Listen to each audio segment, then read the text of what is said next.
Bonjour Yann, comment ça va? Bonjour, Ça n'est Ralph. pas bon. Hey, on est une autre émission, une autre journée, d'autres idées, d'autres questions de votre part. Euh, c'est super le fun de pouvoir faire cette émission-là tous les jours, Yann, penses-tu? Ah, absolument. Puis là, je vois notre ami avec. C'est très stimulant, l'arrière-plan de notre Ah ami. ouais, c'est ça, ça nous annonce un petit peu déjà le sujet de la conversation qu'on va Ben avoir. oui, ben Voici oui. la présenter, là. Ouais. Puis je pense Donc, qu'on est en train un peu de préparer Lotfi. Il s'agit là de Lotfi Jemai et qui est là avec nous aujourd'hui. Puis tu vas Bonjour, peut-être Luffy. être appelé à devenir Monsieur Minecraft du Conseil scolaire Viamonde, Lotfi. bonjour Yann et bonjour Val. Ah, ça. Bonjour. Je suis content d'être parmi vous. Ben oui, puis là, tu es là pour nous parler de Minecraft. On aimerait ça que pour un débutant, là, on aimerait savoir qu'est-ce que c'est, puis de quoi il s'agit, puis comment on pourrait l'utiliser. Ouais. Oui, alors, c'est quoi Minecraft? Minecraft, bon, on a une version qui s'appelle Minecraft Education, est une version de Microsoft qui était spécialement pensée pour le monde de l'éducation. Mhm. Donc, c'est une nouvelle édition qui a été conçue en étroite collaboration avec des enseignants. Alors, c'est quoi au fait? On compare souvent Minecraft au Lego du 21e siècle. Mhm. Donc, c'est quelque chose qui est centré sur un monde en pixelisation. Donc, c'est un ensemble de composants qui sont cubiques. On peut avoir de la terre, de l'eau, des arbres, de la roche et des animaux. Et puis, c'est un jeu qui est très ouvert. Donc, tous les éléments peuvent être construits, peuvent être détruits, et tout s'assemble. Donc, et ce qui est intéressant ici, c'est que les joueurs construisent tout ce qu'ils désirent. Donc, ce qui limite, c'est l'imagination. Mhm. Alors, pourquoi c'est intéressant de l'utiliser en salle de classe? Parce que c'est un environnement qui est ludique, qui est familier, et il existe aujourd'hui une communauté de plus de 100 millions d'utilisateurs. Wow. Et c'est un outil qui est vraiment qui permet d'encourager la créativité. Donc, comme j'avais dit que c'était un environnement qui était euh, illimité, donc les élèves peuvent prendre les décisions d'eux-mêmes pour réussir et réaliser des choses. Ils peuvent se tromper et recommencer. Mm. Oui, OK. une autre chose que j'aime, là, fille, juste t'interrompre une petite seconde, là, c'est que d'après Oui, les expériences des profs, c'est un jeu qui est aussi populaire avec les garçons qu'avec les filles. Il n'y a vraiment pas une différenciation là, parce que, tu sais, des fois, on a des jeux électroniques, là, et puis on dirait que c'est plus populaire avec un groupe ou avec l'autre. Mais vraiment, Minecraft, c'est universel, et c'est peut-être pour c'est ça très qu'il y a des très centaines de millions d'utilisateurs. Hein. ouais. Et puis, il n'y a pas cette barrière que c'est un jeu pour garçons ou pour Non, filles. non, C'est pas, vraiment non. il est unisexe. Et c'est ça qui fait son charme aussi. Je Donc, me ce que demande, Lotfi, c'est un petit 2 minutes qui nous reste. Est-ce que tu pourrais montrer aux gens comment ils peuvent aller chercher ça? Parce que comme ça, il va avoir une idée des ressources en plus, je pense, hein? Mm. alors, je vais vous faire partager mon écran. Oui. Ok. Alors, ici, je rentre directement sur Minecraft. Bon, j'ai mis ça, c'est en version française. Je l'ai traduite parce qu'en général, elle vient en version en anglais. Mhm. Donc, et tu peux la traduire. Ce qui est intéressant ici, c'est que c'est un monde où beaucoup d'enseignants sont impliqués. Donc, il y a une communauté de Minecrafters donc, Mhm. qui proposent comment dirais-je, des leçons toutes faites, et puis tu peux l'appliquer dans n'importe quel domaine et dans tous les niveaux. Donc, par exemple, on peut l'appliquer en mathématiques, je peux l'appliquer en sciences sociales, je peux l'appliquer en histoire et tout ce que je veux. Ce qui demande, c'est que on doit télécharger la version éducation. Pour cela, une Mhm. bonne nouvelle, c'est qu'on peut aller sur le Microsoft Store et on Ouais. clique sur Conseil via monde et par magie, Minecraft, il est là. Donc, chez moi, il est déjà installé. Donc, vous n'avez qu'à cliquer directement et vous allez avoir la version éducation qui s'installe. Le seul truc, c'est qu'il faut que tu utilises ton compte de Viamonde. Oui, oui, c'est ça. Et puis, là, puis en passant, je vois le site web, là, je ne vois pas si tu avais cliqué dans le magasin Microsoft. Mais juste un petit parenthèse au sujet des comptes. Alors, comme tu dis, il faut utiliser votre courriel du conseil. Okay? Et ça peut être pour les élèves ou pour les profs, là, csviamonde.ca ou csviamonde.net. Mais en activant avec ton compte, tu vas prendre une licence pour Minecraft. Pour cet utilisateur-là, c'est une licence qui coûte rien pour les élèves ou pour les profs. Ça, c'est payé par le conseil. Alors, c'est une très belle façon de travailler avec des élèves dans un milieu interactif, ludique. Tu peux rentrer plein de contenu là-dedans, n'est-ce pas, depuis? Oui, absolument. Donc, alors, l'idée, par exemple, si je suis un prof de mathématiques, je veux lancer, par exemple, un cours sur les fractions. Je peux créer un monde et puis décider. Parce que le plus important, c'est de réfléchir sur l'objectif pédagogique. Ici, par exemple, je peux demander aux élèves de me faire des représentations de fractions. Donc, ça pourrait être, par exemple, des enclos. Ils peuvent faire des cochons avec des vaches et je peux faire travailler les rapports. J'ai 3 cochons pour 10 vaches. J'ai 5 moutons pour 10 chevaux. Donc, je peux faire ça. Et puis, je peux travailler sur des notions de mesure. Donc, on peut créer, par exemple, une maison. Et puis, dans cette maison, je peux travailler sur l'aire de la maison. Je peux travailler sur le périmètre de la maison et je peux travailler sur les volumes, qui est très important. Par exemple, je peux demander aux élèves de concevoir la piscine, une piscine qui a par exemple 5 unités de largeur sur 10 unités de longueur et 5 unités de profondeur.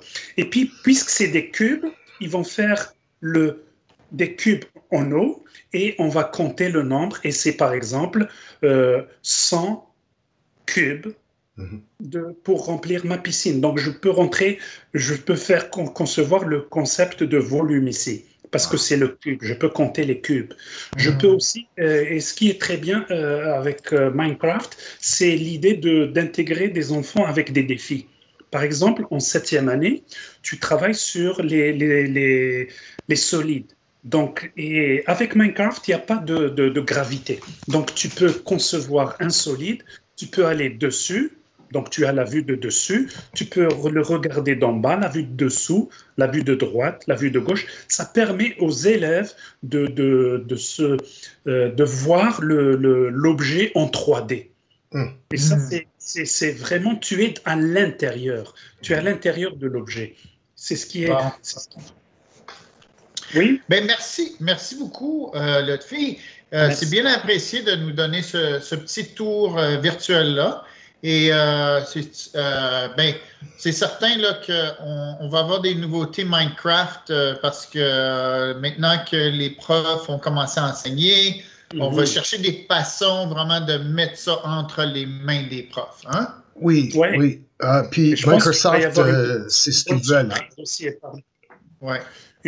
On a une belle surprise aussi sur Minecraft qui va venir. Ah oui. On laisse ça là, puis c'est ça. On s'en parle un autre tantôt. Merci. Okay, merci beaucoup, Lapi. Salut, bon après-midi. Ouais. Ian, c'est le temps des questions. Là. Non, avant les questions.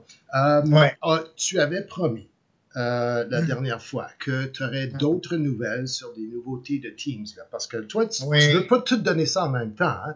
Tu veux donner ça comme ça. Un petit morceau à la fois, là, c'est ça.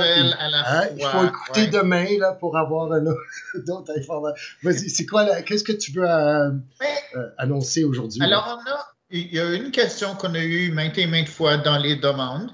Puis la question, c'est comment je peux empêcher les élèves de m'interrompre quand je suis en train de faire mon cours?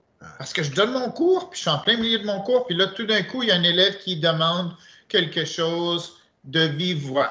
Alors, c'est quoi la solution? Le levage de la main.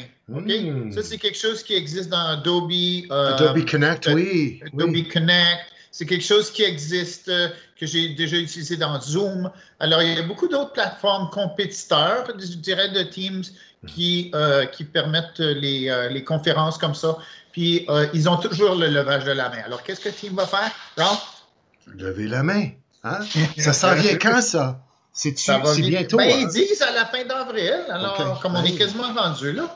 Alors, c'est ça va vendredi péter prochain, c'est la le semaine 1er mai. prochaine. Ben oui, c'est ça. Ah, OK. Alors, Ça, c'est ça notre- excellent. Puis quand tu as regardé ça, est-ce que ça veut dire que pendant que l'enseignante explique, les jeunes peuvent pas interrompre?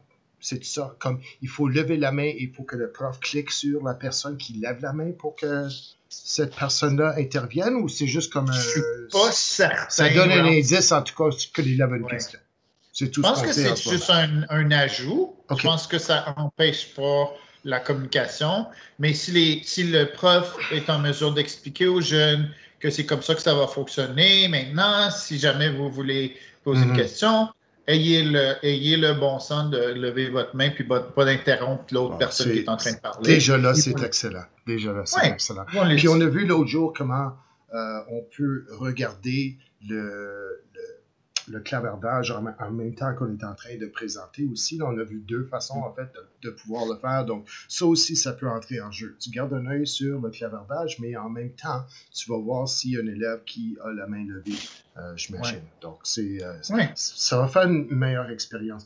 L'autre chose que je voulais mentionner, parce qu'on s'en est rendu compte ce matin ou hier, c'est que le nombre d'abonnés que nous avons à notre chaîne maintenant. Moi, je voulais juste dire à tout le monde, on est très reconnaissant que vous êtes là, que vous nous écoutez à tous les jours et puis que vous aimez ce qu'on fait.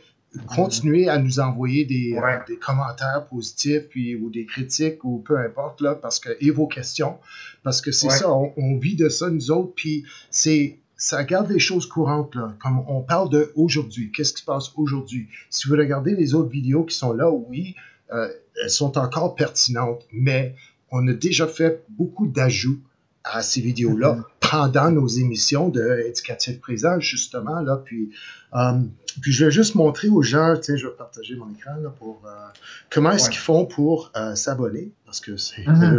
Alors, ici, quand vous arrivez à la page d'accueil de notre chaîne YouTube Aide Pédago, vous avez un bouton ici pour pouvoir vous abonner. Une fois que vous êtes abonné, là, il y a la petite cloche ici.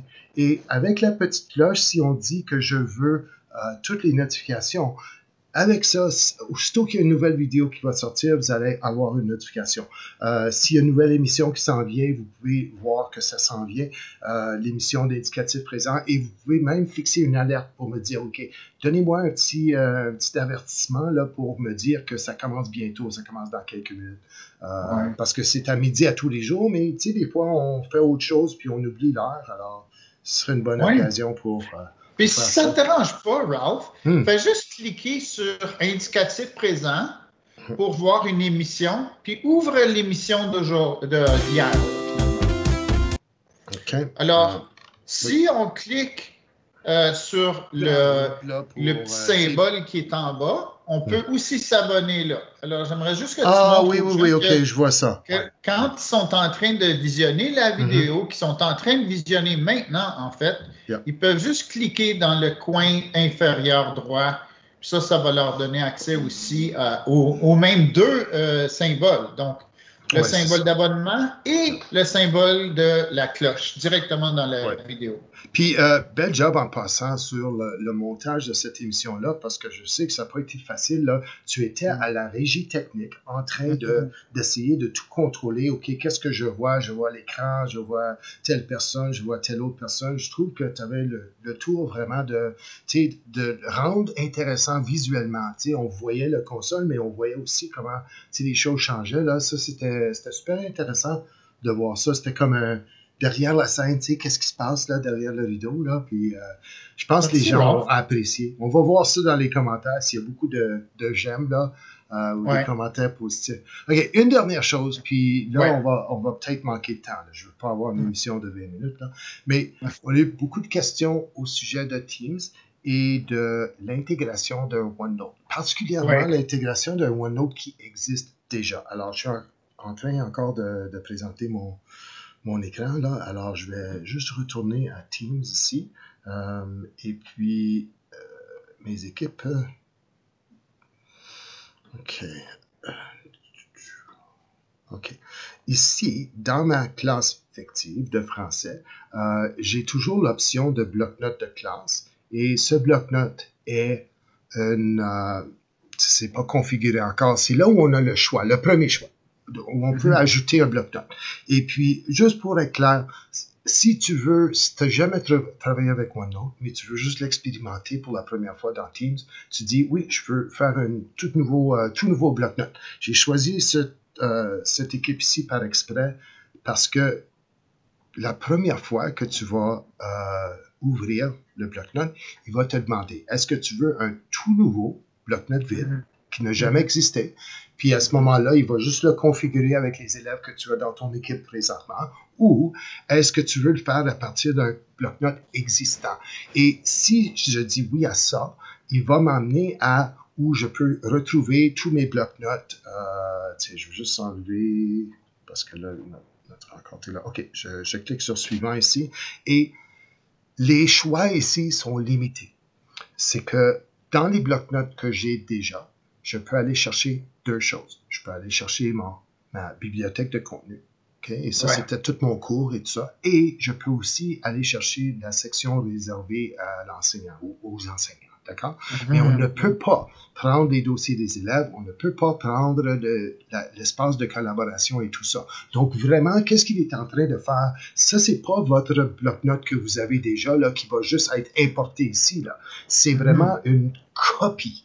Alors, l'original n'est pas touché par ça. Ça crée une copie ici dans Teams, mais que c'est une copie que, à partir de maintenant, tu vas pouvoir le modifier ici, mais ça ne modifie pas l'original. L'autre chose que j'avais suggéré dans une vidéo, c'est vidéo 22, là, Teams OneNote.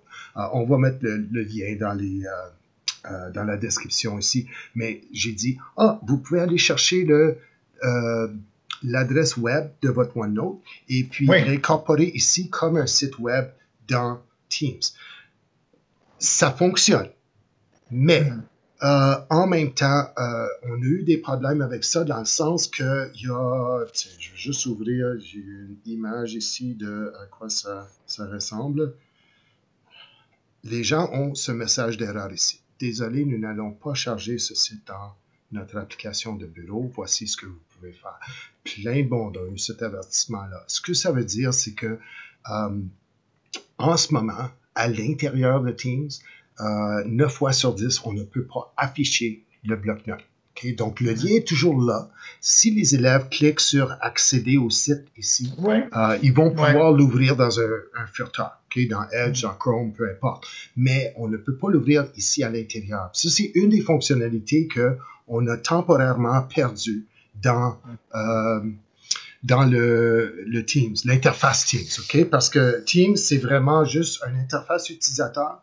On s'en vient chercher des choses de Skype, des choses de SharePoint, des choses de site web. Alors, tout est là dans une interface, mais vraiment, ce sont des outils différents, là. Et puis, je pense qu'on a déjà mentionné qu'on ne peut pas modifier des documents, Word, PowerPoint et tout ça, à l'intérieur de Teams maintenant. Il faut soit l'ouvrir sur le bureau, ou il faut l'ouvrir en ligne pour pouvoir le faire. Et ça, c'était une mesure que Microsoft avait prise pour sauver la bande passante. Je soupçonne que ce changement ici est aussi à cause de ça. C'est une mesure que Microsoft a prise pour une raison quelconque, là. Mais je voulais juste conclure en disant, s'ils prennent ces mesures-là, c'est pour des bonnes raisons. On ne peut pas, toujours être au fût du dernier changement, là, mais moi, ce que j'apprécie de la plateforme Teams en ce moment, c'est que même avec toute l'utilisation, des milliers de réunions Teams qui se passent en même temps, partout en Amérique du Nord, sur les serveurs, ici et là, on n'a pas eu un seul problème de fonctionnement de Teams en réunion depuis le début.